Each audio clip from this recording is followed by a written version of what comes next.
Wanasema nyumba iliyogawanyika haiwezi kusimama, lakini vipi ikiwa anayegawanya nyumba hiyo ndiye unayemlipa aisafishe?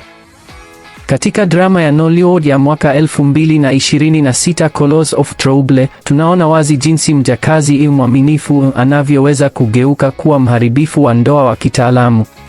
Hebu fikiria unamleta mke wako mpya katika jumba lako zuri la Abuja, halafu unagundua kuwa kwa miaka 5 umekuwa ukimlipa mshahara adui yake mkubwa kabisa. Hii si filamu ya ndoa tu, ni darasa kamili la hujuma za kifamilia. Jifunge mkanda kwa sababu rangi za nyumba hii zinakaribia kuwa nyeusi sana. Hadithi inamfuata David, mwanaume aliyefanikiwa ambaye anaamini amepata furaha ya milele na mke wake mpya Chi, aliyeigizwa na Sonia Uche. Lakini tangu siku ya kwanza kabisa, kuna mtu wa tatu katika ndoa hii, Peaceful, aliyeigizwa na Ebube Obi. Peaceful amekuwa mjakazi kwa zaidi ya miaka 5 na ameanza kujiona mwenye haki kupita kiasi. Hafanyi kazi tu hapo, anajiita Senior Executive Housekeeper. Tangu Chi anapoingia nyumbani, Peaceful hamoni kama bibi wa nyumba, bali kama mpinzani anayepaswa kuangushwa. Matatizo yanaanza kwa baadhi ya matukio ya gaslighting yanayochekesha lakini pia yanakera sana.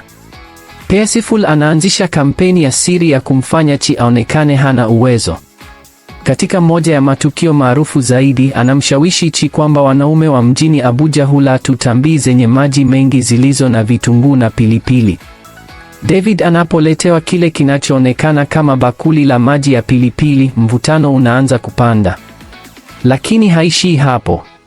Peaceful pia analenga mtindo wa mavazi wa Chi, akimshawishi avae mchanganyiko halisi wa rangi zinazogongana kama upinde wa mvua, akidai huo ndio mtindo wa Lagos unaomfanya mwanamke ang'ae. David anarudi nyumbani na kumkuta mke wake akionekana kama kinyago cha rangi nyingi, na nyufa za kisaikolojia katika ndoa yao zinaanza kupanuka. Drama ya kweli inafikia kilele wakati David analazimika kusafiri kikazi.